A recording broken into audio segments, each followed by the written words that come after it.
Kitab Hakim-Hakim. Ingat setelah Yosua memimpin suku-suku Israel masuk ke tanah perjanjian, ia berseru agar mereka tetap setia pada perjanjian mereka dengan Allah, yaitu dengan mentaati perintah-perintah dalam hukum Taurat. Dan jika mereka melakukannya, mereka dapat menunjukkan kepada bangsa-bangsa lain siapa sesungguhnya Allah Israel itu. Nah, kitab Hakim-Hakim diawali dengan kematian Yosua, dan pada dasarnya menceritakan tentang kegagalan total bangsa Israel. Nama kitab ini diambil dari model pemimpin bangsa Israel pada masa itu. Sebelum memiliki raja, suku-suku Israel dipimpin oleh hakim-hakim. Namun jangan membayangkan sebuah ruang pengadilan, karena hakim-hakim ini merupakan pemimpin wilayah di bidang politik dan militer. Jadi lebih menyerupai seorang kepala suku. Dan perlu diingat, kitab hakim-hakim ini sangat meresahkan dan penuh dengan kekerasan, karena menceritakan kisah tragis tentang kerusakan moral bangsa Israel, tentang kepemimpinannya yang buruk, pada dasarnya bagaimana mereka menjadi serupa dengan orang-orang Kanaan. Namun kisah sedih ini juga ditujukan untuk membangkitkan harapan di masa depan. Dan kita dapat melihatnya dari cara kitab ini disusun. Ada bagian besar di pendahuluan yang melatar belakangi kegagalan bangsa Israel yang disebabkan karena mereka tidak menghalau orang-orang Kanaan yang masih tersisa di sana. Kemudian bagian utama dari kitab ini bercerita tentang bertambah rusaknya para hakim bangsa Israel itu. Dan dalam kelanjutannya, para pemimpin Israel ini menunjukkan perubahan. Mulai dari cukup baik, menjadi agak baik, lalu menjadi buruk dan semakin buruk. Bagian penutupnya malah sangat meresahkan dan benar-benar memperlihatkan kejahatan bangsa Israel secara keseluruhan. Mari kita dalami dan telusuri setiap bagian ini lebih lanjut. Bagian pembukaan diawali dengan suku-suku Israel yang menempati wilayah mereka masing-masing di tanah perjanjian. Walaupun Yosua sudah mengalahkan kota-kota penting di Kanaan, tetapi masih ada banyak daerah yang harus direbut dan banyak orang Kanaan masih tinggal di situ. Jadi pasal 1 memperlihatkan sebuah daftar panjang dari penduduk Kanaan dan kota-kota yang belum dihalau oleh bangsa Israel dari negeri itu. Nah, ingat ya, tujuan utama dari menghalau orang-orang Kanaan ini adalah agar bangsa Israel terhindar dari kerusakan moral dan cara-cara orang Kanaan menyembah dewa dengan mengorbankan anak. Allah memanggil bangsa Israel untuk menjadi bangsa yang kudus. Tetapi sayangnya hal ini tidak terjadi. Pasal 2 menjelaskan bagaimana bangsa Israel dengan mudahnya bisa hidup berdampingan dengan orang-orang Kanaan dan mengadopsi semua kebiasaan budaya dan agama mereka. Dan disinilah kisah ini terhenti. Hampir di seluruh pasal ini, sang narator memberi kita ringkasan dari segala sesuatu yang akan terjadi pada isi kitab ini. Menurut sang narator, bagian dari sejarah Israel ini merupakan serangkaian siklus yang bergerak seperti spiral yang menurun. Jadi bangsa Israel ini menjadi seperti orang Kanaan, sehingga mereka berdosa terhadap Allah. Oleh sebab itulah, Allah membiarkan mereka dikalahkan dan ditindas oleh orang-orang Kanaan. Namun akhirnya orang-orang Israel ini menyadari kesalahan mereka dan bertobat. Karena itu Allah membangkitkan seorang penyelamat, yaitu seorang hakim dari antara bangsa Israel yang akan mengalahkan musuh dan menghantar mereka ke era damai. Tetapi akhirnya bangsa Israel kembali berbuat dosa, dan semuanya akan dimulai dari awal lagi. Siklus ini menjadi pola dan alur penulisan dalam bagian utama dari kitab ini, dan akan terulang dalam setiap kisah dari 6 hakim utama yang diceritakan di sini. Nah, kisah dari 3 hakim pertama, Otniel, Ehud, dan Deborah, adalah kisah petualangan yang sangat hebat, namun penuh dengan pertumpahan darah. Baik hakim-hakim itu sendiri, maupun orang-orang yang menolong mereka. Semua berhasil mengalahkan musuh dan menyelamatkan orang-orang Israel. Kisah tentang 3 hakim berikutnya berlangsung lebih panjang dan berfokus pada karakter mereka yang tercela dan makin bertambah buruk. Nah, Gideon memulai dengan cukup baik. Meskipun awalnya ia seorang pengecut, tapi akhirnya ia percaya bahwa Allah sanggup menyelamatkan bangsa Israel melalui dirinya. Jadi ia berhasil mengalahkan tentara Midian yang sangat besar hanya dengan 300 orang yang membawa obor dan buyung tanah liat. Namun Gideon memiliki temperamen yang sangat buruk.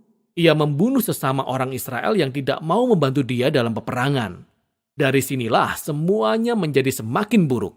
Gideon kemudian membuat patung berhala dari emas yang ia jarah dalam peperangan. Dan setelah ia mati, seluruh bangsa Israel menyembah patung itu sebagai Allah mereka. Lalu siklus pun dimulai lagi dari awal.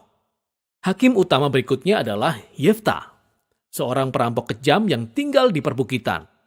Ketika keadaan bangsa Israel sudah sedemikian buruknya, para tua-tua Israel datang kepadanya memohon bantuan. Nah, Yefta adalah seorang pemimpin yang sangat hebat.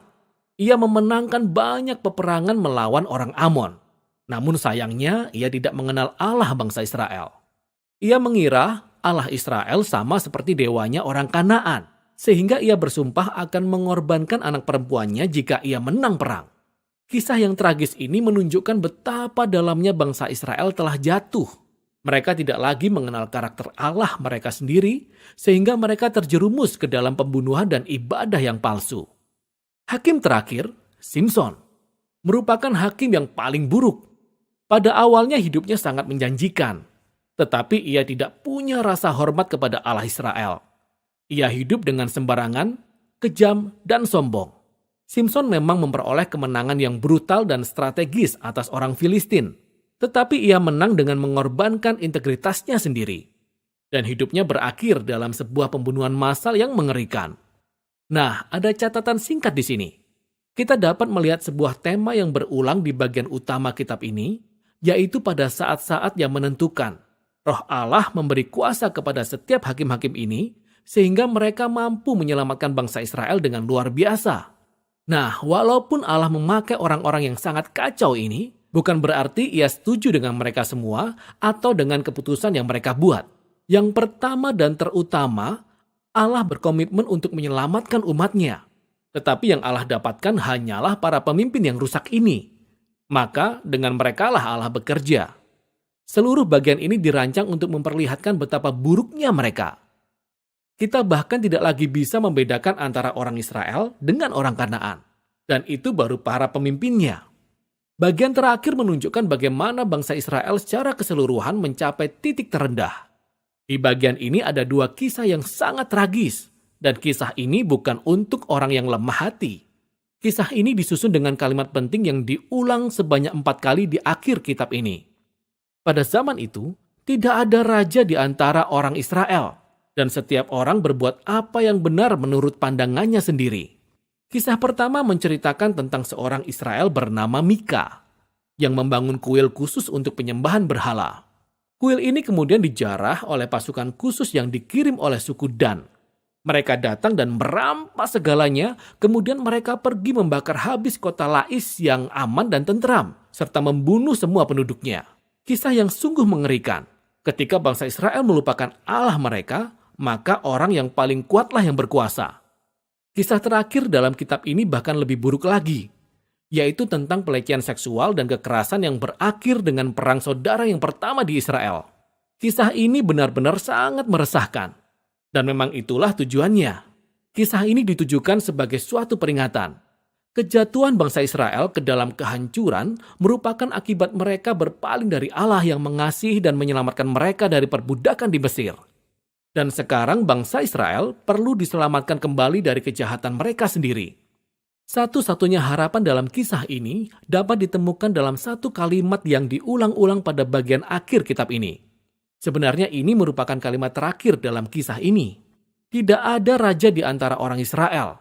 Kalimat ini melandasi kitab berikutnya yang menceritakan tentang asal-usul keluarga Raja Daud, yakni kitab Rut.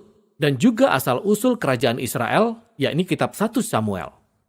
Namun kisah hakim-hakim ini memiliki nilai tersendiri sebagai sebuah tragedi. Kisah ini memberi penjelasan yang dalam tentang kondisi manusia dan pada akhirnya menunjukkan betapa perlunya kasih karunia Allah untuk mengutus seorang raja yang akan menyelamatkan umatnya. Dan itulah kitab Hakim-Hakim.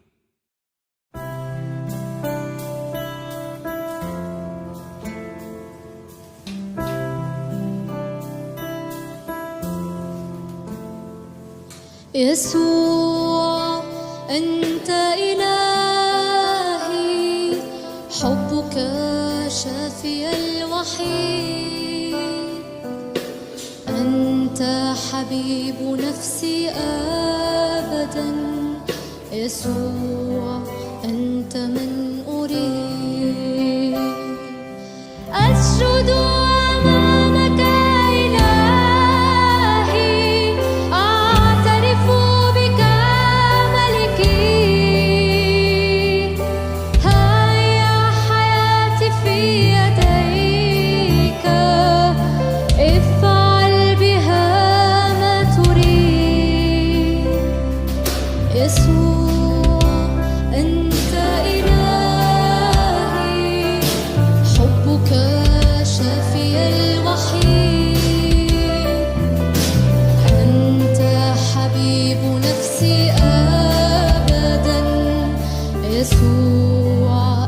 أنت من أريد تعال واملك على قلبي أتوب إليك تعال ترنم لك شفتاي أحبك للأبد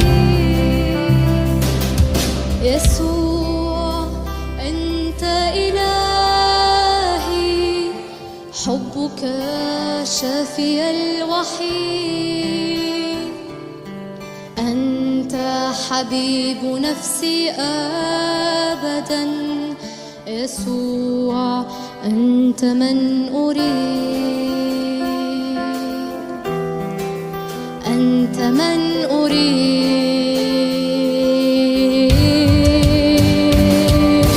تنحني لاسمك كل ركبة ويعترف كل لسان اسمك يسوع خلاصي أردده في كل حين تنحني لاسمك كل ركبة ويعترف كل لسان اسمك يسوع خلاصي أردده في كل حين يسوع أنت إلهي حبك شافي الوحيد أنت حبيب نفسي أبدا يسوع أنت من أريد